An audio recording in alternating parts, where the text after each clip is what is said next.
ಓದು ಮಂಟಪ ಇರಬೇಕಾ, ಚೇಂಜ್ ಮಾಡಬೇಕಾ ಅನ್ನೋ ಮಾತನ್ನು ಅಣ್ಣ ಬಸವರಾಜ ಅಣ್ಣವರು ಮಾತಾಡಿದರು. ಶಿವಮೊಗ್ಗದ ಕಡೆ ಎಲ್ಲ ಕಥಾ ಓದು ಕಾರ್ಯಕ್ರಮ, ಓದು ಮನೆ, ಕಾವ್ಯ ಮನೆ, ಕವಿ ಮನೆ, ಈ ಥರದ ಹೆಸರುಗಳನ್ನ ಇಟ್ಕೊಂಡು ಒಂದು ಸಾಹಿತ್ಯದ ಒಂದು ಓದನ್ನು ಅವ್ರು ಮಾಡ್ತಾರೆ. ನಮ್ಮ ಅನುಭವ ಮಂಟಪದ ಒಂದು ಹಿನ್ನೆಲೆ ನಮಗಿರೋದ್ರಿಂದ ನನಗನ್ನಿಸ್ತದೆ ಓದು ಮಂಟಪ ಚೆನ್ನಾಗಿದೆ ಅಂತ ನನ್ನ ಅಭಿಪ್ರಾಯ.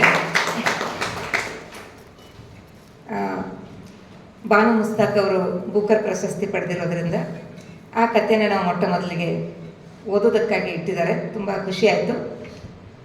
ಈಗ ಬಾನು ಮುಸ್ತಾಕ್ ಅವರ ಕಥೆ ಎದೆಯ ಹಣತೆ.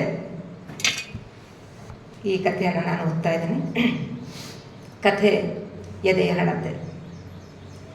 ಅರೆ, ತೆರೆದಿದ್ದ ಬಾಗಿಲನ್ನು ಸ್ವಲ್ಪ ಸರಿಸಿ ಮೆಹರೂನ್ ಒಳಗೆ ಕಾಲಿಟ್ಟಳೋ ಇಲ್ಲವೋ. ಹಜಾರದಲ್ಲಿದ್ದ ದಿವಾನ್ ಕಾಟ್ನ ಮೇಲೆ ಅಡ್ಡಾಗಿದ್ದ ಅವಳ ತಂದೆ, ಅವರೊಡನೆ ಯಾವುದೋ ವಿಷಯವನ್ನು ಮೇಲು ಧ್ವನಿಯಲ್ಲಿ ಮಾತನಾಡುತ್ತಿದ್ದ ದೊಡ್ಡಣ್ಣ, ಇಬ್ಬರು ಗಪ್ಪೆಂದು ಬಾಯಿ ಮುಚ್ಚಿ ಅವಳನ್ನೇ ನೋಡಲಾರಂಭಿಸಿದರು. ಒಳಗಿನಿಂದ ಓಡಿ ಬಂದ ಎರಡನೇ ಅಣ್ಣ ಅಮಾನನ ಮಗಳು ರಾಬಿಯಾ, ಮೆಹರೂನ್ ಪುಪ್ಪು ಬಂದರು ಎಂಬ ಕೂಗು ಹಾಕಿದ್ದೆ ತಡ ತನ್ನ ಕೋಣೆಯಲ್ಲಿದ್ದ ಅಮಾನ್ ಸೇವ್ ಮಾಡಲು ಸಾಬೂನಿನ ನೊರೆ ಹಚ್ಚಿದ್ದ ಗಲ್ಲದೊಡನೆ ಕೈಯಲ್ಲಿ ಬ್ರಷ್ ಹಿಡಿದಿದ್ದಂತೆಯೇ ಹಜಾರಕ್ಕೆ ಬಂದು ನಂಬಲಾರದವನಂತೆ ನೋಡತೊಡಗಿದ. ತಮ್ಮ ಕೋಣೆಯಲ್ಲಿ ಮಕ್ಕಳಿಗೆ ರಾಗವಾಗಿ ಕುರಾನ್ ಹೇಳಿಕೊಡುತ್ತಿದ್ದ ಅವಳ ದೊಡ್ಡ ಅತ್ತಿಗೆ ತಲೆಯ ಮೇಲಿನ ಸೆರಗು ಜಾರುತ್ತಿರುವುದರ ಪರಿವೆಯೂ ಇಲ್ಲದೆ ಹಜಾರಕ್ಕೆ ಬಂದು ನಿಂತು ದಿಟ್ಟಿಸತೊಡಗಿದಳು. ಕೃಶವಾದ ಕೈಗಳ ಅವಳ ತಾಯಿ ತಸ್ಬೀಹ ಅಂದರೆ ಜಪಮಾಲೆ ಹಿಡಿದಿದ್ದಂತೆಯೇ ಬಂದು ನಿಂತು, ನಿಜವೇ, ಇದು ನಿಜವೇ ಎನ್ನುವಂತೆ ದೃಷ್ಟಿ ಹಾಯಿಸಿ ಗರಬಡಿದವಳಂತೆ ನಿಂತಳು. ತವದ ಮೇಲಿನ ಚಪಾತಿ ಸುಟ್ಟು ಕರಕಲಾಗುತ್ತಿರುವ ಪರಿವೆಯೂ ಇಲ್ಲದೆ ಹಜಾರದ ಬಾಗಿಲಿನ ಹಿಂಬದಿಯಿಂದ ಅವಳ ತಂಗಿಯರಿಬ್ಬರು ರೇಹಾನ್ ಮತ್ತು ಸವಿಯಾ ಇಣುಕುತ್ತಿದ್ದರು. ಸದ್ಯ ತಮ್ಮ ಅಲ್ತಾಫ್ ಮನೆಯಲ್ಲಿರಲಿಲ್ಲ. ಒಟ್ಟಿನಲ್ಲಿ ಆ ಕ್ಷಣದಲ್ಲಿ ಇಡೀ ಮನೆಯೇ ಸ್ತಬ್ಧವಾಗಿ ಬಿಟ್ಟಿತು. ಅಚೇತನವಾದ ಆ ಮನೆ ಅವಳಿಗೆ ಅಪರಿಚಿತವೆನಿಸತೊಡಗಿತು. 9 ತಿಂಗಳು ಹೊಟ್ಟೆಯಲ್ಲಿಟ್ಟುಕೊಂಡು ಸಾಕಿದ ತಾಯಿ, ಬಂದೆಯಾ ಮಗಳೇ, ಬಾ ಅನ್ನಲಿಲ್ಲ. ತನ್ನ ಹರವಾದ ಎದೆಯ ಮೇಲೆ ಕುಣಿದು ಕುಪ್ಪಳಿಸುತ್ತಿದ್ದ ಬಾಲೆಯಿಂದ ಮುದಗೊಳ್ಳುತ್ತಿದ್ದ ತಂದೆ ಕಿರುನಗೆಯ ಆಹ್ವಾನವನ್ನೂ ನೀಡಲಿಲ್ಲ. ಯಾವಾಗಲೂ ಮೈದಡವಿ ನನ್ನ ಪರಿ, ನನ್ನ ಗಂಧರ್ವ ಕನ್ಯೆ ಎಂದು ಬೀಗುತ್ತಿದ್ದ ದೊಡ್ಡಣ್ಣನಾಗಲಿ, ಅವಳನ್ನು ಕಾಲೇಜಿಗೆ ಕಳುಹಿಸಲೇಬೇಕೆಂದು ಹಠ ಹಿಡಿದಿದ್ದ ಅಮ್ಮನಾಗಲಿ ಅವಳನ್ನು ಸ್ವಾಗತಿಸಲಿಲ್ಲ. ಅವರ ಹೆಂಡತಿಯರಿಬ್ಬರು ಬೇರೆ ಗ್ರಹದ ವಿಲಕ್ಷಣ ಜೀವಿಯನ್ನು ನೋಡುವಂತೆ ಅವಳನ್ನು ನಿಟ್ಟಿಸುತ್ತಿದ್ದರು. ಮೆಹರಳ ಹೃದಯ ಕುಸಿಯಿತು. ಕಂಕುಳದಲ್ಲಿದ್ದ 9 ತಿಂಗಳ ಮುದ್ದಾದ ಹೆಣ್ಣು ಕೂಸು ಕಿಟ್ಟನೆ ಕಿರುಚಿದಾಗಲೇ ಎಲ್ಲರೂ ಎಚ್ಚರಗೊಂಡದ್ದು. ದೊಡ್ಡಣ್ಣ ದೊಡ್ಡ ಗಂಟಲಿನಲ್ಲಿಯೇ ಕೇಳಿದ, ಇನಾಯತ್ ಎಲ್ಲಿ? ಇನಾಯತ್ ಎಲ್ಲಿ? ಅವಳು ತಲೆ ತಗ್ಗಿಸಿ ಅಪರಾಧಿಯಂತೆ ನುಡಿದಳು, ಅವರು ಊರಲ್ಲಿಲ್ಲ. ಮತ್ತೆ ಯಾರ ಜೊತೆ ಬಂದೆ? ಅದು ಒಬ್ಬಳೇ. ಸುತ್ತಲಿಂದ ಹೊರಟ ಉದ್ಗಾರಗಳು ಅವಳನ್ನು ವಿಫಲಗೊಳಿಸಿದವು. ಇನ್ನೂ ಅವಳು ಹೊಸಿಲ ಬಳಿಯೇ ಇದ್ದಳು. ಫಾರೂಕ್, ಅವಳನ್ನು ಒಳಗೆ ಕರ್ಕೊಂಡು ನಡಿ. ಹಿರಿಯಣ್ಣನ ಅಧಿಕಾರಯುತ ಆದೇಶ ಹೊರಟ ನಂತರ ಅವಳ ಭಾರವಾದ ಹೆಜ್ಜೆಗಳು ತಡವರಿಸುತ್ತಾ ಕೋಣೆಯತ್ತ ನಡೆದವು. ಒಳಕೋಣೆಯಲ್ಲಿ ನ್ಯಾಯಾಲಯವೇರ್ಪಟ್ಟಿತ್ತು. ಅವಳ ಕೂಸು ಕಿರುಚತೊಡಗಿತ್ತು. ಬುರ್ಕಾ ಕೂಡ ತೆಗೆಯದೆ ಅದರ ನಿಕಾಬ್ ಅಂದರೆ ಮೇಲುವಸ್ತ್ರವನ್ನು ಮೇಲಕ್ಕೆ ಸರಿಸಿ ತಂದೆಯ ಮಂಚದ ಮೇಲೆ ಸ್ವಲ್ಪ ಓರೆಯಾಗಿ ಕುಳಿತು ಮಗುವಿನ ಬಾಯಿಗೆ ಮೊಲೆಯನ್ನಿತ್ತಳು. ಅವಳು ಮುಖ ಕೂಡ ತೊಳೆದಿರಲಿಲ್ಲ. ಮಗು ಹಾಲನ್ನು ಚೀಪಿದಂತೆ ಅವಳ ಹೊಟ್ಟೆಯಲ್ಲಿ ಉರಿಯಾಗುತ್ತಿತ್ತು. ರಾತ್ರಿಯೂ ಅವಳು ಊಟ ಮಾಡಿರಲಿಲ್ಲ.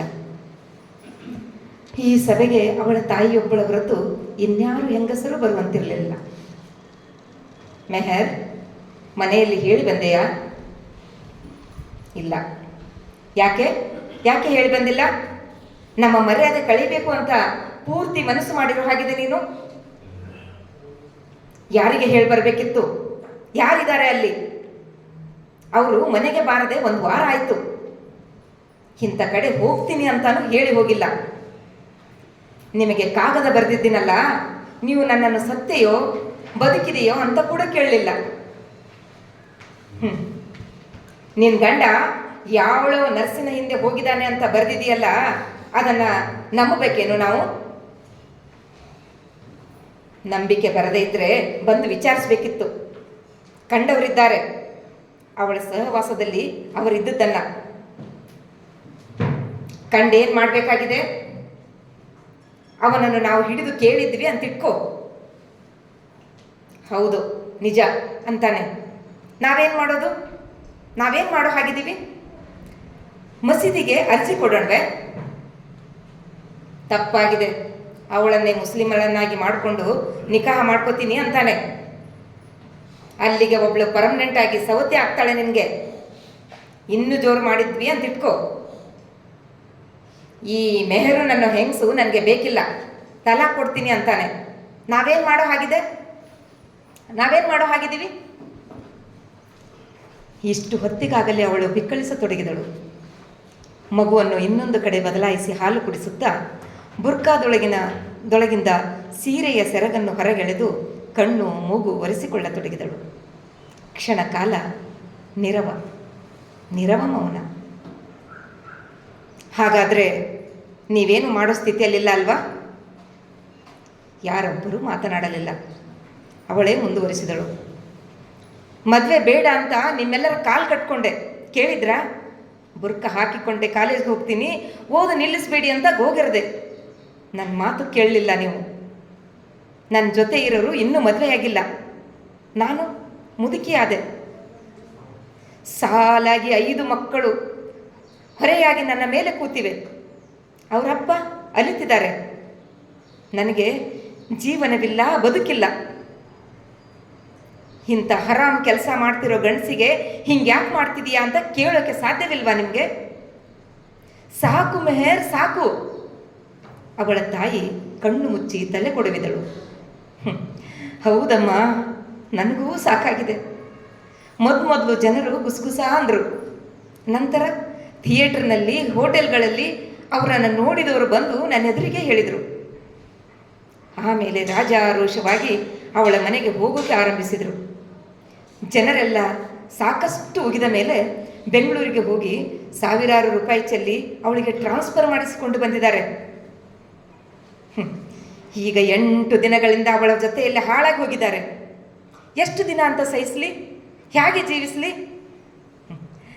ಸಹನೆ ತಂದ್ಕೋ ಮಗಳೇ. ಪ್ರೀತಿಯಿಂದ ಅವನನ್ನು ಸರಿದಾರಿಗೆ ತರೋಕ್ಕೆ ಪ್ರಯತ್ನ ಪಡಬೇಕು. ಅಮ್ಮ, ಈ ಮಾತುಗಳು ಬೇರೆ, ಬದುಕು ಬೇರೆ. ನನಗೂ ಮನಸ್ಸು ಅನ್ನೋದಿಲ್ವೇ? ಭಾವನೆಗಳಿಲ್ವೇ?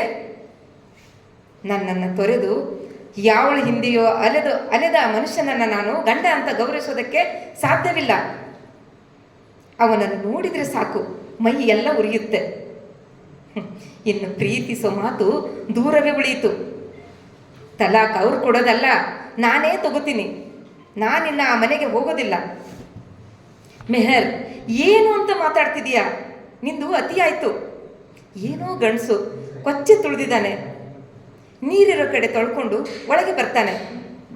ಅವನಿಗೆ ಯಾವ ಕಳಂಕನೂ ಇಲ್ಲ. ಅವಳು ಉತ್ತರಿಸೋದಕ್ಕೆ ಮೊದಲೇ ಅಮಾನ್ ಅಸಹನೆಯಿಂದ ನೋಡಿದ. ನಮ್ಮೆದುರಿಗೆ ಇಷ್ಟೊಂದು ಮಾತಾಡ್ತಿದ್ದಾಳೆ ನೋಡಿ, ಅವನೆದುರು ಹೀಗೇ ಬಾಯಿ ಮಾಡಿರಬೇಕು. ಅದಕ್ಕೆ ಅವನು ರೋಸಿ ಹೋಗಿರೋದು.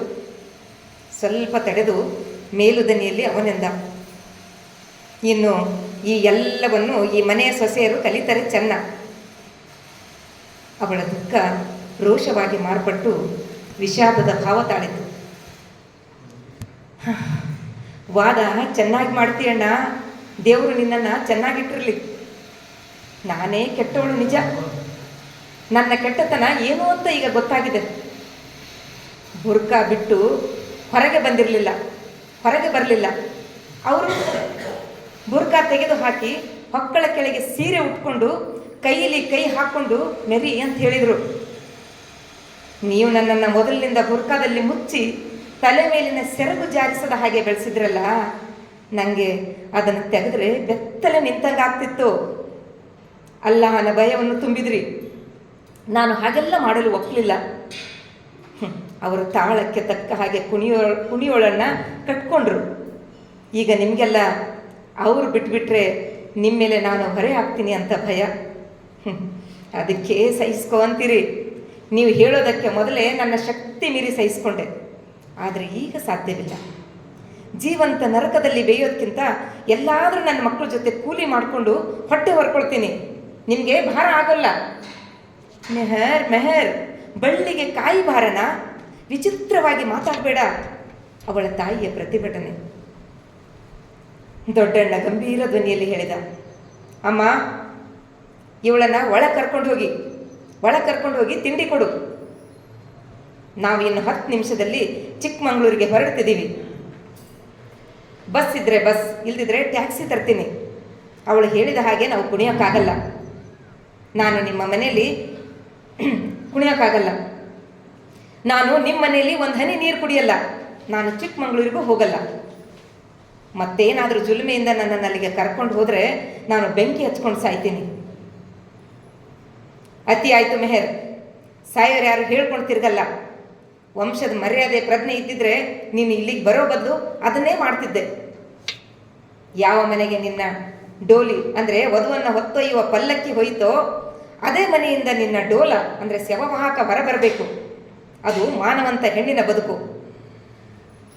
ಹೈಸ್ಕೂಲಿನಲ್ಲಿರೋ ಮಗಳಿದ್ದಾಳೆ ನಿನಗೆ. ಮದುವೆಗೆ ಸಿದ್ಧವಾಗಿರೋ 2 ತಂಗಿಯಂದ್ರಿದ್ದಾರೆ. ನಿನ್ನ ಒಂದು ತಪ್ಪು ಹೆಜ್ಜೆಯಿಂದ ಅವರ ಭವಿಷ್ಯತ್ತಿಗೆ ತಡೆಯಾಗಬೇಕು ಅನ್ನುತ್ತೀಯಾ? ಮತ್ತೆ ನಿನ್ನ ಬಾಲಿಶ ಮಾತುಗಳನ್ನು ಕೇಳಿಕೊಂಡು ನಾವು ಅವನ ಜೊತೆ ಕಾದಾಡಬೇಕು ಅಂತೀಯಾ? ನಮಗೂ ಹೆಂಡಿರು ಮಕ್ಕಳಿದ್ದಾರೆ. ಹೋಗಿ ಒಳಗೆ ತಿಂಡಿ ಮಾಡಿ ಬಾ. ಅಮ್ಮ, ಓಡು, ಒಂದು ಟ್ಯಾಕ್ಸಿ ತೆಗೆದುಕೊಂಡು ಬಾ. ಮತ್ತೆ ನೀನು ಮೆಹರ್, ನಿನ್ನ ಮಕ್ಕಳು ಅಕ್ಕಪಕ್ಕದವರು ವಿಚಾರಿಸಿದ್ರೆ ಆಸ್ಪತ್ರೆಗೋ ಮತ್ತೆಲ್ಲಿಗೋ ಮಗುವನ್ನು ಕರ್ಕೊಂಡು ಹೋಗಿದ್ದೆ ಅಂತ ಹೇಳು. ಎಷ್ಟು ಹೊತ್ತಿಗೆ ಹೊರಟೆ ಅಲ್ಲಿಂದ? ಅವಳು ಮಾತಾಡಲಿಲ್ಲ. ಈಗ 9:30. ಅವಳು ಬಂದದ್ದು 9 ಗಂಟೆಗೆ. 3 ಗಂಟೆಗಳ ಪ್ರಯಾಣ ಅಂದರೆ ಬೆಳಿಗ್ಗೆ 6 ಗಂಟೆಗೆ ಹೊರಟಿರ್ಬೋದು. ಅಮ್ಮನ್ ನುಡಿದ. ನಾನು ಈಗಿಂದೀಗಲೇ ಹೊರಟೆ. 12:30 ಒಳಗೆ ಅಲ್ಲಿರ್ಬೋದು. ಅವಳು ಕುಳಿತಲ್ಲಿಂದ ಕದಲಿಲ್ಲ. ಏನನ್ನು ತಿನ್ನಲೂ ಇಲ್ಲ. ಅವಳ ತಾಯಿ ತಂಗಿಯರು ಪರಿಪರಿಯಾಗಿ ಬೇಡಿದರು. ಒಂದು ಹನಿ ನೀರನ್ನೂ ಬಾಯಿಗಿಡಲಿಲ್ಲ.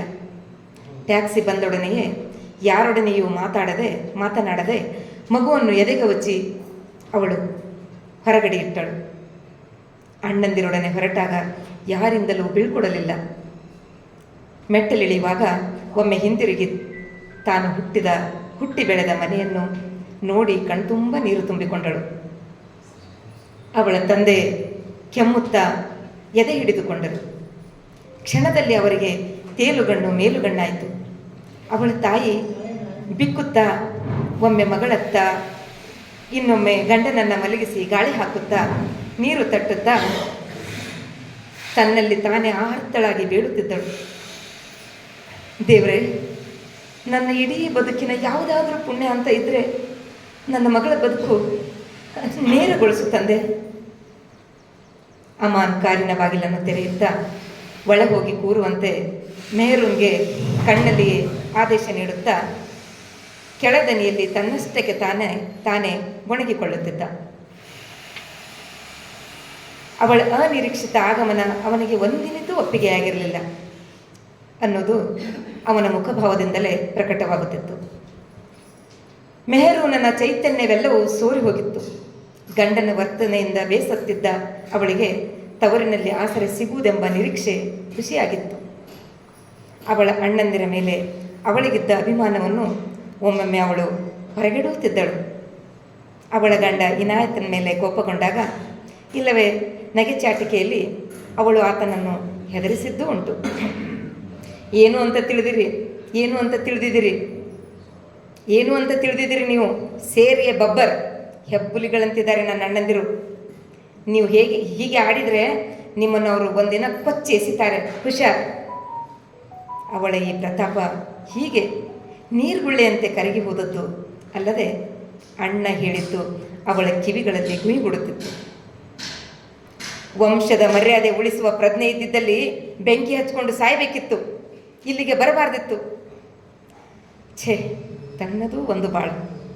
ಕಾರಿನಲ್ಲಿ ಕೂರುವಾಗಲಾಗಲಿ ಕುಳಿತ ಮೇಲಾಗಲಿ ಅವಳು ಒಮ್ಮೆಯೂ ತನ್ನ ತವರು ಮನೆಯತ್ತ ತಿರುಗಿ ನೋಡಲಿಲ್ಲ.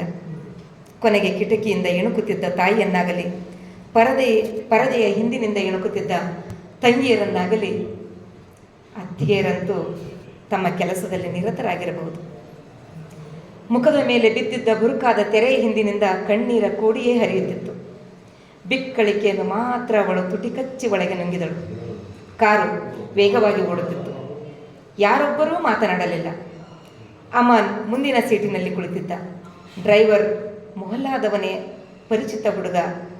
ಆತನೆದುರು ಸಂಸಾರದ ಗುಟ್ಟನ್ನು ಹೊರಗಿಡುವುದೆಂತೂ ಮೌನ ಪಯಣ ಸಾಗಿತ್ತು. ಇಡೀ 16 ವರ್ಷಗಳ ಕಾಲ ಅವನ ಕಾಮ ಪ್ರೇಮದಾಟದ ದಾಳವಾಗಿದ್ದುದಕ್ಕೆ ಕೊನೆಗೆ ಅವನು ಅವಳ ಹೆಣತನಕ್ಕೆ ಅವಮಾನ ಮಾಡಿದ್ದ. ಹೆಣದಂತೆ ಬಿದ್ದುಕೊಳ್ತೀಯ, ನಿನ್ನಿಂದ ಯಾವ ಸುಖ ಪಡ್ಕೊಂಡೆ ಎಂದು ತನ್ನನ್ನೇ ಪ್ರಶ್ನೆಗೆ ಒಡ್ಡಿದ್ದ. ಅವಳನ್ನು ಹೀಗಳೆದು ಅವಳ ಸ್ವಾಭಿಮಾನವನ್ನು ಚಿತ್ರಗೊಳಿಸಿದ್ದ. ಹೆಣ್ಣಾದವಳಿಗೆ ಎಲ್ಲಿಯ ಸ್ವಾಭಿಮಾನ? ಏನು ಕಡಿಮೆ ಮಾಡಿದ್ದೀನಿ ನಿನಗೆ ಉಡಲು ಉಣ್ಣಲು? ನನ್ನನ್ನು ಯಾರು ತಡೆಯುವವರು? ನನ್ನ ಸುಖಕ್ಕೆ ಬೇಕಾದವಳನ್ನು ಕಟ್ಕೊಂಡಿದ್ದೀನಿ ಎಂದಿದ್ದನವ. ಒಡ ಹುಟ್ಟಿದವರು ಅದೇ ಧ್ವನಿಯಲ್ಲಿ ಡೋಲಿ ಹೋದ ಮನೆಯಿಂದಲೇ ಡೋಲು ಹೋಗಬೇಕು, ಇಲ್ಯಾಕೆ ಬಂದೆ, ನಡೆಯಾಚೆ ಎಂದರು. ಮತ್ತೊಮ್ಮೆ ಕಣ್ಣೀರ ಮಹಾಪೂರವೇ ಹರಿಯಿತು. ಇದೇ ಆಲೋಚನೆಗಳಲ್ಲಿ ಓಡುತ್ತಿದ್ದ ಮರ, ಗಿಡ, ರಸ್ತೆ ಯಾವುದೂ ಕಂಡುಬರಲಿಲ್ಲ. ಕಾರು ಒಮ್ಮೆಲೆ ನಿಂತಾಗ ಅವಳು ಅನಾಸಕ್ತಿಯಿಂದ ಕಣ್ಣು ಹಾಯಿಸಿದಳು. ಅದು ಅವಳದೇ ಎಂದು ಹೇಳುವ ಮನೆ. ಬಾಗಿಲಿನಲ್ಲಿ ಬಾಡಿದ್ದ ಮೊಗದ ಬಾಲೆಯೊಬ್ಬಳು ಒಮ್ಮೆಲೆ ನೆಗೆದು ಕಾರಿನ ಬಳಿ ಬಂದು, ಅಮ್ಮಿ, ಕೊನೆಗೂ ಬಂದಿರಲ್ಲ, ನಾನಂತೂ ಹೆದರಿ ಹೋಗಿದ್ದೆ ಎಂದವಳೆ ಆಕೆಯ ಕೈಯಲ್ಲಿದ್ದ ಮಗುವನ್ನೆತ್ತಿ ಎದೆಗೌಚಿಕೊಂಡು ಮನೆಯೊಳಗೆ ಓಡಿದಳು. ಮೆಹರು ನಿಧಾನವಾಗಿ ಅಡಿ ಇಡುತ್ತಾ ಮನೆಯೊಳಗೆ ಬಂದಳು. ಮನೆ ಬಿಕೋ ಅನ್ನುತ್ತಿತ್ತು. ಮಕ್ಕಳು ಶಾಲೆಗೆ ಹೋಗಿದ್ದರು. ತಾಯಿಯ ದುಃಖದ ತೀವ್ರತೆಯನ್ನು ಆಕೆಯೊಡನೆ ಅನುಭವಿಸುತ್ತಿದ್ದ ಹಿರಿಮಗಳು 16ರ ಎಳೆಯ ವಯಸ್ಸಿನಲ್ಲಿ ಸಲ್ಮಾ ಅಂದು ಕಳಿಸಿ ಅಂದು ಮನೆಗೆ ಹಿರಿಯಳಾಗಿದ್ದಳು. ಶಾಲೆಗೂ ಹೋಗದೆ ತಮ್ಮಂದಿರನ್ನು ತಂಗಿಯಂದಿರನ್ನು ಶಾಲೆಗೆ ಕಳಿಸಿ ತಾನು ಮಾತ್ರ ಒಮ್ಮೆಲೆ ಹೊರಟು ಹೋದ ತಾಯಿಯ ಆಗಮನವನ್ನು ಎದುರು ನೋಡುತ್ತಾ ಆತಂಕ ಪಡುತ್ತಿದ್ದವಳು.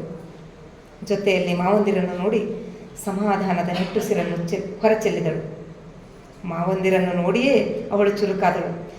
ಹೇಗೂ ಬಂದಿರುವವರು ತನ್ನ ಅಪ್ಪನಿಗೆ ಬುದ್ಧಿವಾದ ಹೇಳಿಯೇ ಹೇಳ್ತಾರೆ. ಆ ಹೆಂಗಸಿನ ಜುಟ್ಟು ಹಿಡಿದು ಹೊರಗೂಡಿಸಿ ತಂದೆಗೂ ತನ್ನಮ್ಮನಿಗೂ ರಾಜಿ ಮಾಡ್ತಾರೆ. ಮತ್ತೆ ಹಿಂದಿನಂತೆ ಈ ಮನೆ ನೆಮ್ಮದಿಯ ಬೀಡಾಗಬಹುದು. ಅವಳು ಚಿಗರೆಯಂತೆ ಓಡಾಡಿದಳು. ಮಾವಂದಿರಿಗೆ ತಿಂಡಿ ತಂದಿಟ್ಟಳು, ಟೀ ಕಾಸಿದಳು.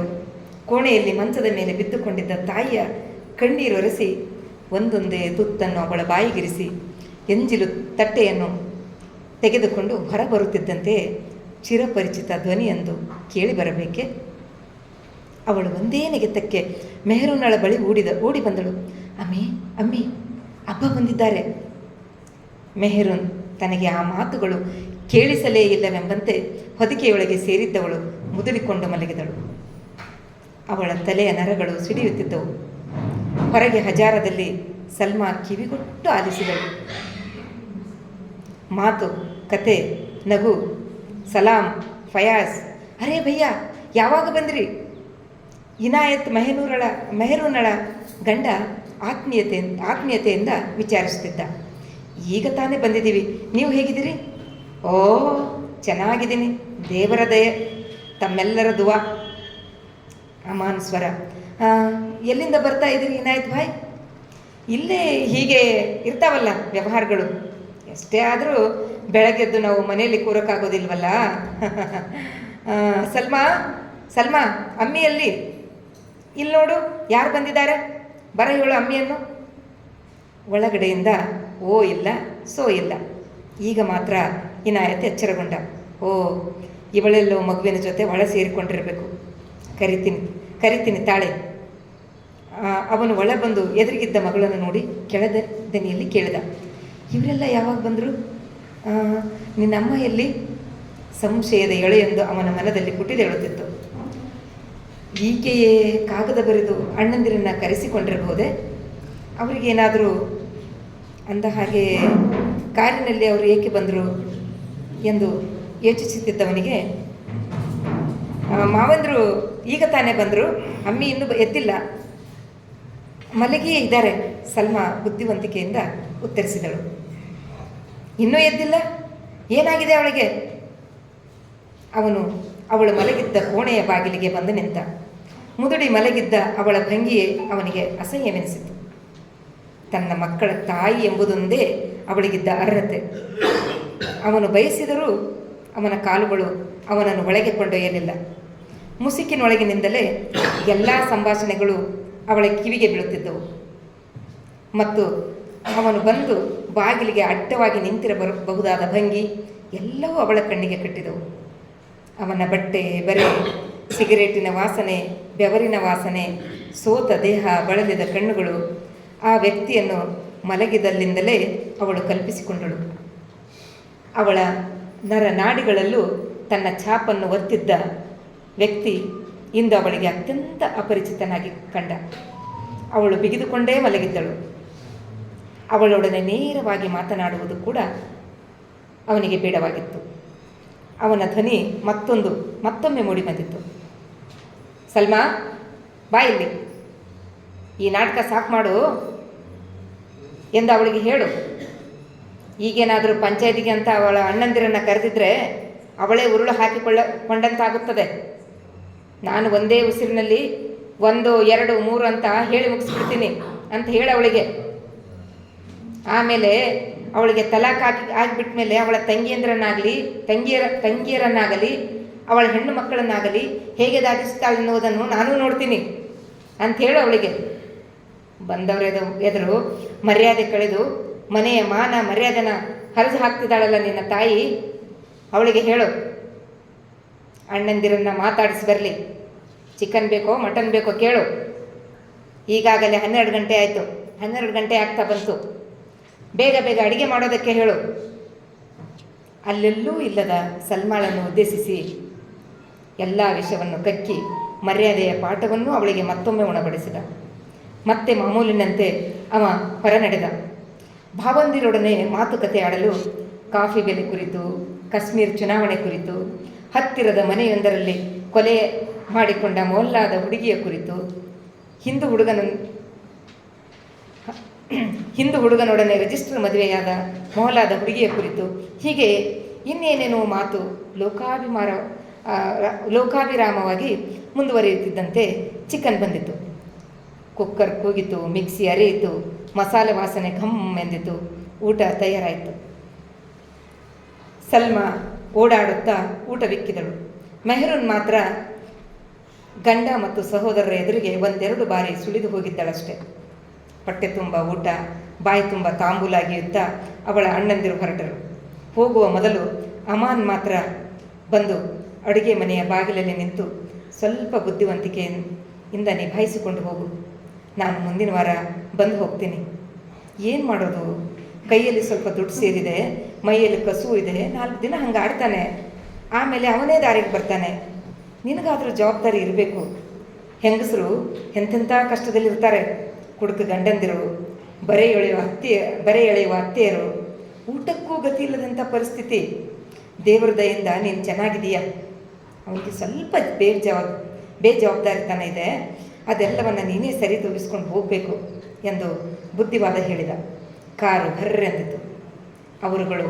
ಅವರುಗಳ ಹಿಂದೆಯೇ ಇನಾಯತ್ ಕೂಡ ಹಾರಿ ಹೊರಟ. ಅವರೆಲ್ಲರ ವರ್ತನೆಗಳನ್ನು ಮೆಹರೂನ್ ಗಮನಿಸಿದ್ದಕ್ಕಿಂತ ಹೆಚ್ಚು ಆಳವಾಗಿ ಸಲ್ಮಾ ಅನುಭವಿಸಿದಳು. ಗಳಿಗೆಗೆ ಅವಳು ತಾಯಿಯತ್ತ ನೋಡುವವಳು. ಮಾವಂದಿರು ಹೋದದ್ದು ಅವಳಿಗೆ ಹಾಯಿ ಎನಿಸಿತು.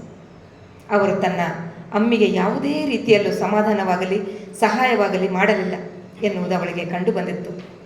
ಅವರ ವರ್ತನೆಯಿಂದ ಹೆಚ್ಚಿನ ಆಘಾತ ಸಲ್ಮಾಳಿಗೆ ಆಗಿತ್ತು.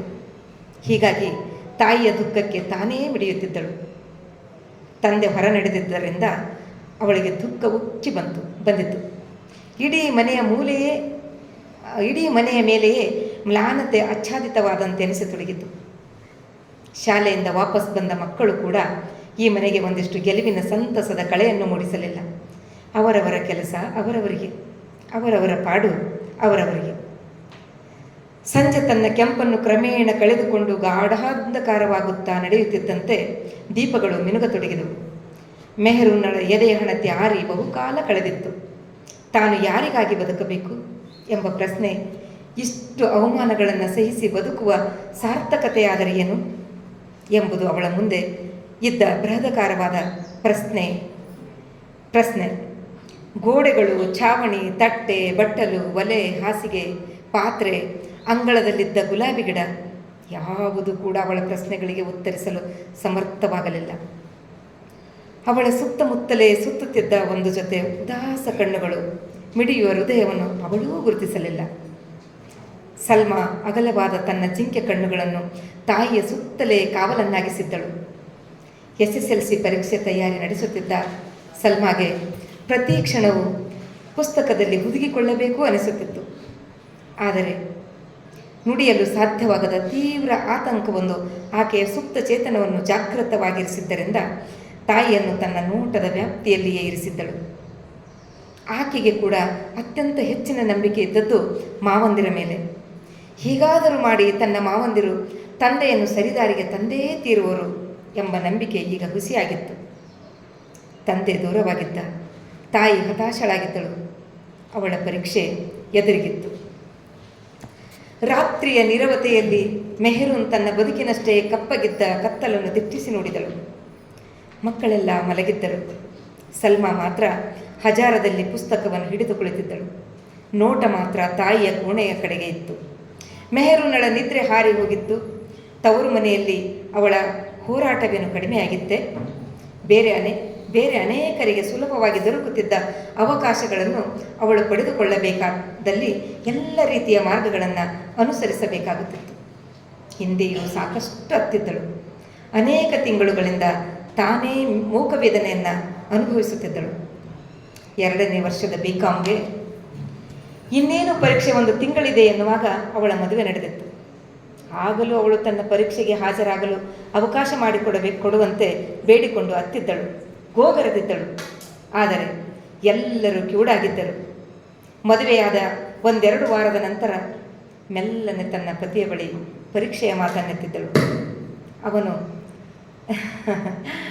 ಮಧುರವಾಗಿ ನಕ್ಕಿದ್ದ. ಚಿನ್ನ, ನೀನೇ ನನ್ನ ಹೃದಯ ಎಂದೆಲ್ಲ ಅವಳನ್ನು ಕರೆದಿದ್ದ. ನೀನಿಲ್ಲದಿದ್ದರೆ ನನ್ನ ಉಸಿರೇ ನಿಂತು ಹೋಗುವುದಿಲ್ಲವೇ ಎಂದು ಪ್ರಶ್ನಿಸಿದ್ದ. ತನ್ನ ಅಗಲಿದರೆ ಈ ಎದೆಯ ಬಡಿತವೇ ನಿಂತು ಹೋಗುತ್ತದೆ ಎಂದು ನುಡಿದಿದ್ದ. ಅವಳಿಗೆ ತುಂಬ ಸಂತೋಷವಾಗಿ ಅವನನ್ನು ನಂಬಿದ್ದಳು. ಅವನ ಪ್ರತಿಯೊಂದು ಮಾತನ್ನು ಪಾಲಿಸಿದಳು. ಆ ನಂಬಿಕೆಯೊಂದರಿಂದಲೇ ಅವನ ಪ್ರೀತಿಯ ಚೈತನ್ಯದಿಂದ ತುಂಬಿದ ಆ ಮನೆಯ ಹಿರಿಯ ಸೊಸೆಯಾಗಿ 10-12 ವರ್ಷಗಳವರೆಗೆ ಅವನ ಎದೆಯ ಹಣತೆಯಾಗಿ ಉಳಿದಳು. ಅವನ ಮನೆ ಮತ್ತು ಮನವನ್ನು ಬೆಳಗಿದಳು. ತನ್ನ ಗಂಡನೊಂದಿಗೆ ಖುಷಿಯಾಗಿದ್ದ 1-2 ವರ್ಷಗಳ ಹಿಂದೆ ಮಾತ್ರ ತನ್ನ ಗಂಡನೊಂದಿಗೆ ಖುಷಿಯಾಗಿದ್ದಳು. ಅತ್ತೆ ಮಾವ ಸತ್ತು ಹೋಗಿದ್ದರು. ನಾದಿನಿಯರು ಅವರವರ ಗಂಡಂದಿರೊಡನೆ ಮೈದುನಂದಿರು ತಮ್ಮ ನೆಲೆ ಕಂಡುಕೊಂಡಿದ್ದರು. ತನ್ನದೊಂದು ಮನೆಯ ಬಯಕೆ ಆಕೆಯ ಬಹುಕಾಲದ ಕನಸು ಇದೀಗ ತಾನೇ ನನಸಾಗಿತ್ತು. ತನ್ನ ಮಗಳು, ಗಂಡ, ತನ್ನ ಮನೆ ಎಂದು ತನ್ನ ಅಸ್ತಿತ್ವವನ್ನು ಆಕೆ ಗುರುತಿಸುವ ಹಂತದಲ್ಲಿ ಮುಖದ ಚರ್ಮ ಸುಕ್ಕಾಗಿದ್ದು, ಕೈಗಳ ಮೇಲಿನ ನರಗಳು ಎದ್ದು ಕಂಡಿದ್ದು, ಕಣ್ಣ ಕೆಳಗೆ ತೆಳು ಕಪ್ಪು ತೆರೆ ಮೂಡಿದ್ದು, ಹಿಮ್ಮಡಿ ಬಿರುಕು ಬಿಟ್ಟಿದ್ದು, ಉಗುರುಗಳ ಸಂದಿಯಲ್ಲಿ ಮಸಿ ಸೇರಿ ಅಂಕುಡೊಂಕಾಗಿದ್ದು, ತಲೆ ಕೂದಲು ತೆಳುವಾಗಿದ್ದು, ಇದ್ಯಾವುದು ಅವಳ ಗಮನಕ್ಕೆ ಬರಲೇ ಇಲ್ಲ. ಇನಾಯತನ ಗಮನಕ್ಕೂ ಕೂಡ ಬಹುಶಃ ಇದು ಬರುತ್ತಿರಲಿಲ್ಲ. ಆದರೆ ಅವನ ಅಪೆಂಡಿಕ್ಸ್ ಆಪರೇಷನ್ ಆಯ್ತಲ್ಲ, ಆಗ ಖಾಸಗಿ ಆಸ್ಪತ್ರೆಯಲ್ಲಿ ಕಡಿಮೆ ಸಂಬಳ ಪಡೆಯುತ್ತಾ ಹೆಚ್ಚು ಕೆಲಸ ಮಾಡುತ್ತಾ ಕಣ್ಣಲ್ಲಿ 1000 ಆಕಾಂಕ್ಷೆಗಳನ್ನು ತುಂಬಿಕೊಂಡು ನಡೆಯುವಳೋ ಅಥವಾ ನುಡಿಯುತ್ತಿದ್ದಾಳೋ ಎಂಬ ಭ್ರಮೆ ಮೂಡಿಸುತ್ತಾ ಹೊಳಪಿನ ಚರ್ಮ ಮತ್ತು ಸುಳಿಯಂತೆ ಸೆಳೆದುಕೊಳ್ಳುವಂತಿದ್ದ ಜೇನಿನ ಬಣ್ಣದ ಕಣ್ಣಿನ ಒಡತಿ 30ರ ಇಳಿಜಾರಿನಲ್ಲಿ ತನ್ನ ಬದುಕಿನ ಭದ್ರತೆಗಾಗಿ ಅತೃಪ್ತ ಆಕಾಂಕ್ಷೆಗಳ ಬಾಯಾರಿಕೆಗೆ ತಣಿಸಲು ಏನನ್ನಾದರೂ ಮಾಡಲು ಸಿದ್ಧಳಿದ್ದ ನರ್ಸಿದ್ದಳು. ಅವಳ ಗಂಡ ಇನಾಯತ್ ಆಸ್ಪತ್ರೆಯಲ್ಲಿದ್ದಷ್ಟು ದಿನವೂ ಆಕೆಯನ್ನು ಸಿಸ್ಟರ್ ಅಂತ ಅನ್ನಲೇ ಇಲ್ಲ, ಹೆಸರಿನಿಂದಲೇ ಕರೆದ. ಅವಳ ಬಾಳಿಗೆ ಹಸಿರನ್ನೊದಗಿಸಿದ, ತನ್ನನ್ನು ಬರಡಾಗಿಸಿದ. ಅವನ ವಂಶದ ಕುಡಿಗಳನ್ನು ಹೊತ್ತ ತನ್ನ ಬೆಸಿರ ಅಪಮಾನ ಮಾಡಿದ. ಜೋಲು ಹೊಟ್ಟೆ ಎಂದ. ಅವನ ಮಕ್ಕಳ ಹಸಿವ ತಣಿಸಿದ. ಅವಳ ಮೊಲೆಗಳನ್ನು ಹೋಲಿಸಿದ, ಹಂಗಿಸಿದ. ಅವಳ ದೇಹವನ್ನು ಮಾತ್ರವಲ್ಲ, ಅವಳ ಆತ್ಮವನ್ನು ಕೂಡ ನಗ್ನಗೊಳಿಸಿದ. ಕೊನೆಗೊಂದು ದಿನ ನೀನು ನನ್ನ ತಾಯಿ ಸಮಾನ ಎಂದ. ಅವಳನ್ನು ಜೀವಂತ ಜ್ವಾಲೆಗೆ ಆಹುತಿಗೊಳಿಸಿದ. ಆ ಮಾತು ಅವನಿಂದ ಹೊರಬಂದು 3-4 ತಿಂಗಳುಗಳೇ ಕಳೆದಿದ್ದವು.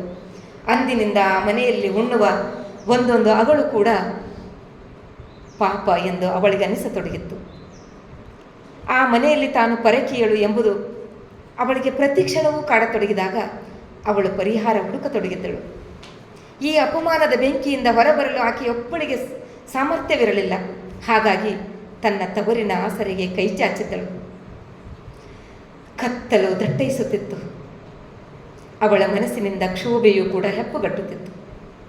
ಆತ್ಮಗ್ಲಾನಿಯಿಂದ ಅವಳು ಹೊರಬರಲಾಗದೆ ಉಸಿರ ಸಿಕ್ಕಿಸಿಕೊಂಡವಳಂತೆ ಚಡಪಡಿಸುತ್ತಿದ್ದಳು. ಅವಳು ಎಂದೂ ಇಷ್ಟೊಂದು ಏಕಾಂಗಿಯಾಗಿರಲಿಲ್ಲ.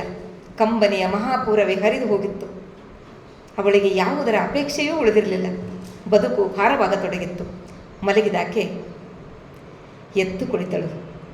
ಅವಳನ್ನು ಕೇಳುವವರು ಯಾರೂ ಇರಲಿಲ್ಲ, ಛೇಡಿಸುವವರು ಇರಲೇ ಇಲ್ಲ. ಅಪ್ಪಿ ಮುತ್ತಿಕ್ಕುವವನು ಯಾರದೋ ಪಾಲಾಗಿದ್ದ.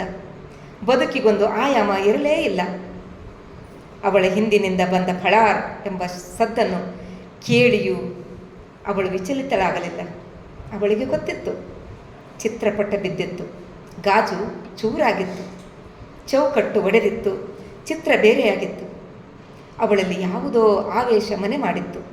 ಅವಳು ನಿಧಾನವಾಗಿ ಮಂಚದಿಂದ ಇಳಿದಳು. ತನ್ನ ಹಸುಗೂಸನ್ನು ಕಣ್ತುಂಬ ನೋಡಿ ಹೊರಬಂದಳು. ಅವಳ ಪುಟ್ಟ ಪುಟ್ಟ ಕಂದಮ್ಮಗಳು ನೆಮ್ಮದಿಯಿಂದ ನಿದ್ರಿಸುತ್ತಿದ್ದವು. ಅವಳು ಮೆಲುವಾಗಿ ಹಜಾರದಲ್ಲಿ ಬಂದಾಗ ಸಲ್ಮಾ ಓದುತ್ತಾ ಟೇಬಲ್ ಮೇಲೆ ತಲೆ ಇಟ್ಟು ಅಲ್ಲೇ ನಿದ್ರೆಗೆ ಶರಣಾಗಿದ್ದು ಕಂಡು ಬಂದಿತ್ತು. ನಿದ್ರಿಸುತ್ತಿದ್ದ ತನ್ನ ಮಗಳ ಬಳಿ ಬಂದು ನಿಂತ ಅವಳು ಒಂದು ಕ್ಷಣ ಭಾವಾವೇಗದಿಂದ ಕಂಪಿಸಿದಳು. ಭಾವನೆಗಳೇ ಸತ್ತು ಹೋಗಿವೆ ಎಂದುಕೊಂಡಿದ್ದ ಅವಳಿಗೆ ಸಲ್ಮಾಳನ್ನು ಕಂಡಾಗ ಹತ್ತಿಕ್ಕಲಾಗದ ಭಾವನೆಗಳ ಒತ್ತಡ ಉಂಟಾಗಿ ಅಲ್ಲಿಯೇ ಕುಸಿಯುವಂತಾಯಿತು. ಅವಳನ್ನು ಮುಟ್ಟಬೇಕು ಎನ್ನುವ ತನ್ನ ಅದಮ್ಯ ಆಸೆಯನ್ನು ಬದಿಗೆ ಒತ್ತಿ ಅವಳು ಮನದಲ್ಲೇ ಮಗಳನ್ನು ಬೇಡಿಕೊಂಡಳು. ಅನಾಥರಾಗುತ್ತಿರುವ ಈ ಕೂಸುಗಳಿಗೆ ನೀನೇ ತಾಯಿ ಕಂದ ಎಂದು ಮನಸ್ಸಿನಲ್ಲಿಯೇ ತನ್ನ ಮಕ್ಕಳ ಜವಾಬ್ದಾರಿಯಲ್ಲ ಸಲ್ಮಾಳ ಎಳೆಯ ಭುಜಗಳ ಮೇಲೆ ಒರೆಸಿದಳು. ಅವಳ ಹೆಜ್ಜೆಗಳು ನಿಧಾನವಾಗಿ ಚಲಿಸತೊಡಗಿದವು. ಅವಳು ಮನೆಯ ಬಾಗಿಲನ್ನು ತೆರೆದು ಅಂಗಳಕ್ಕೆ ಕಾಲಿಟ್ಟಳು. ಅಲ್ಲಿ ಅವಳೇ ಬೆಳೆಸಿದ್ದ 4-6 ಮರಗಿಡಗಳು ತಬ್ಬಲಿಗಳಂತೆ ನಿಂತು ಕಣ್ಣೀರು ಹರಿಸುತ್ತಿದ್ದಂತೆ ಒಮ್ಮೆ ಕಂಡರೆ ಇನ್ನೊಮ್ಮೆ ಭೇಷ್ ನಿನ್ನ ತೀರ್ಮಾನವೇ ಸರಿ ಎಂದು ತಲೆ ಅಲುಗಿಸಿದಂತೆ ಕಂಡು ಬಂದಿತು. ಅವಳಿಗೆ ಭಯವಾಗಿ ಕದವಿಕ್ಕಿ ಒಳಬಂದಳು. ನಂತರ ಏನನ್ನೋ ನಿಶ್ಚಯಿಸಿ ಅಡುಗೆಯ ಮನೆಯ ಒಳಗೋಗಿ ಸೀಮೆ ಎಣ್ಣೆಯ ಕ್ಯಾನನ್ನು ಎತ್ತಿಕೊಂಡು ಇಡೀ ಮನೆಯೆಲ್ಲ ಒಮ್ಮೆ ಸುತ್ತಿದಳು. ಎಲ್ಲಿ ಹೊಯ್ದುಕೊಳ್ಳಬೇಕು ಎಂಬುದರ ಬಗ್ಗೆ ಅವಳು ಯಾವುದೇ ನಿಶ್ಚಯಕ್ಕೆ ಬಾರದೆ ಮತ್ತೊಮ್ಮೆ ಮಕ್ಕಳೆಲ್ಲರನ್ನ ಕಣ್ಣು ತುಂಬ ನೋಡಿ ಹಜಾರಕ್ಕೆ ಬಂದಳು. ಸಲ್ಮಾಳತ್ತ ಯಾವುದೇ ದೃಷ್ಟಿಯನ್ನು ಹಾಯಿಸಲಿಲ್ಲ. ಹಾಗೊಂದು ವೇಳೆ ಅವಳತ್ತ ನೋಡಿದಲ್ಲಿ ತನ್ನ ನಿರ್ಧಾರ ಎಲ್ಲಿ ಸಡಿಲವಾಗುತ್ತದೋ ಎಂದು ಹೆದರಿದ್ದಳಾಕೆ. ಮತ್ತೊಮ್ಮೆ ವೇಗವಾಗಿ ನಡೆಯುತ್ತಾ ಅಡಿಗೆ ಮನೆಗೆ ಕಾಲಿಟ್ಟು ಅಲ್ಲಿದ್ದ ಬೆಂಕಿ ಪೊಟ್ಟಣವನ್ನು ತನ್ನ ಬಲಗೈಯಲ್ಲಿ ಬಲವಾಗಿ ಅದುಮಿ ಹಿಡಿದು ಆಕೆ ಮೆಲ್ಲನೆ ಅಗುಳಿಯನ್ನು ಸರಿಸಿ ಅಂಗಳಕ್ಕೆ ಕಾಲಿಟ್ಟಳು. ತನ್ನ ಪಾಲಿಗೆ ಯಾರೂ ಇಲ್ಲದ, ತಾನು ಯಾರಿಗೂ ಬೇಕಿಲ್ಲದ ಅಭಾಗಿನಿ ಅಂಗಳದಲ್ಲಿ ನಿಂತು ಕತ್ತಲನ್ನು ದಿಟ್ಟಿಸುತ್ತಾ ಸೀಮೆ ಎಣ್ಣೆಯನ್ನು ತನ್ನ ಮೈ ಮೇಲೆ ಸುರಿದುಕೊಂಡಳು. ಆಕೆಯ ಅಂಕೆಗೆ ಒಳಪಡದ ಅತ್ಯಂತ ಉನ್ಮತ್ತ ಶಕ್ತಿಯೊಂದು ಅವಳನ್ನು ತನ್ನ ವಶದಲ್ಲಿರಿಸಿಕೊಂಡಂತೆ ನಿಗೂಢವಾಗಿ ಅವಳ ಸುತ್ತಲೂ ಒಮ್ಮೆ ಕಣ್ಣು ಹಾಯಿಸಿದಳು. ಯಾವ ಸದ್ದುಗಳು ಅವಳನ್ನು ತಲುಪುತ್ತಿರಲಿಲ್ಲ, ಯಾವ ಸ್ಪರ್ಶಗಳು ಅವಳನ್ನು ತಾಕುತ್ತಿರಲಿಲ್ಲ, ಯಾವ ನೆನಪುಗಳು ಅವಳಲ್ಲಿ ಉಳಿದಿರಲಿಲ್ಲ, ಯಾವ ಸಂಬಂಧಗಳು ಅವಳನ್ನು ಬಾಧಿಸುತ್ತಿರಲಿಲ್ಲ. ಅವಳ ಇರುವೆ ಅವಳ ಪ್ರಜ್ಞೆಯಲ್ಲಿ ಇರಲಿಲ್ಲ. ಆದರೆ ಮನೆಯೊಳಗಿನ ವ್ಯವಹಾರವೇ ಬೇರೆ ಆಗಿತ್ತು. ಹಸುಗೂಸಿನ ಅಳುವು ತಾರಕ್ಕೇರಿ ನಿದ್ರೆಯ ಸಂಮೋಹನದ ಆಳ ಸುಳಿಯಲ್ಲಿ ತೇಲಿ ಹೋಗಿದ್ದ ಸಲ್ಮಾ ಗಾಬರಿಯಿಂದ ಎಚ್ಚೆತ್ತು ಒಂದೇ ಉಸಿರಿಗೆ ಹಾರಿ ಆ ಮಗುವನ್ನು ಎದೆಗವಿಚಿಕೊಂಡು ಅಮ್ಮಿ ಅಮ್ಮಿ ಎಂದು ಕೂಗುತ್ತಾ ಮಕ್ಕಳು ಮಲಗಿದ್ದಲ್ಲಿಂದ ದಾಟುತ್ತಾ ತಾಯಿಯನ್ನು ಕಾಣದೆ ಇಡೀ ಮನೆಯ ಒಂದು ಸುತ್ತು ಹಾಕಿದಳು. ಆ ವೇಳೆಯಲ್ಲಿ ತೆರೆದ ಅಂಗಳದ ಬಾಗಿಲನ್ನು ಕಂಡು ಭಯದಿಂದ ಒಂದು ಕ್ಷಣ ತತ್ತರಿಸಿದಳು. ಒಂದೇ ಉಸಿರಿಗೆ ಓಡಿ ಅಂಗಳವನ್ನು ತಲುಪಿದಾಗ ಅಸ್ಪಷ್ಟ ಕತ್ತಲೆಯಲ್ಲಿ ಕೂಡ ಅವಳು ತಾಯಿಯ ಆಕೃತಿ ಮತ್ತು ಸೀಮೆಎಣ್ಣೆ ವಾಸನೆಯನ್ನು ಗ್ರಹಿಸಬಲ್ಲವಳಾಗಿದ್ದಳು. ಅವಳು ಯಾವುದೇ ಪೂರ್ವಾಪರ ವಿವೇಚನೆಯನ್ನು ಕೂಡ ಮಾಡದೆ ಒಮ್ಮೆಲೆ ಹಸುಗೂಸಿನೊಡನೆ ಧಾವಿಸಿ ತಾಯಿಯನ್ನು ಬಿಗಿದಪ್ಪಿದಳು. ಬೆಂಕಿ ಪೆಟ್ಟಿಗೆಯನ್ನು ಕೈಯಲ್ಲಿ ಹಿಡಿದಿದ್ದ ಮೆಹರೂನ್ ಹುಚ್ಚಿಯಂತೆ ಯಾರನ್ನೋ ನಿರೂಪಿಸುವಂತೆ ತನ್ನನ್ನು ಬಿಗಿದಪ್ಪಿದವಳನ್ನು ನೋಡುತ್ತಾ ಅಚೇತನಳಾದಳು. ಸಲ್ಮಾ ಮಗುವನ್ನು ನೆಲದ ಮೇಲೆ ಉರುಳಿಸಿಬಿಟ್ಟು ಅಮ್ಮಿ ಅಮ್ಮಿ ನಮ್ಮನ್ನು ಬಿಟ್ಟು ಹೋಗಬೇಡಿ ಎಂದು ತಾಯಿಯ ಕಾಲುಗಳನ್ನು ಬಿಗಿದಪ್ಪಿದಳು.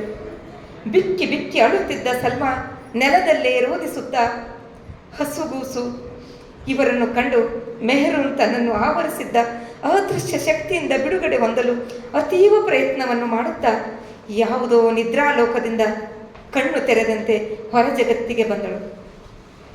ಕ್ರಮೇಣ ಅವಳು ಜಾಗೃತಾವಸ್ಥೆಗೆ ಬರುತ್ತಿದ್ದಂತೆ ಅವಳ ಕೈಯಿಂದ ಬೆಂಕಿ ಪೆಟ್ಟಿಗೆ ಕೆಳಗೆ ಬಿತ್ತು.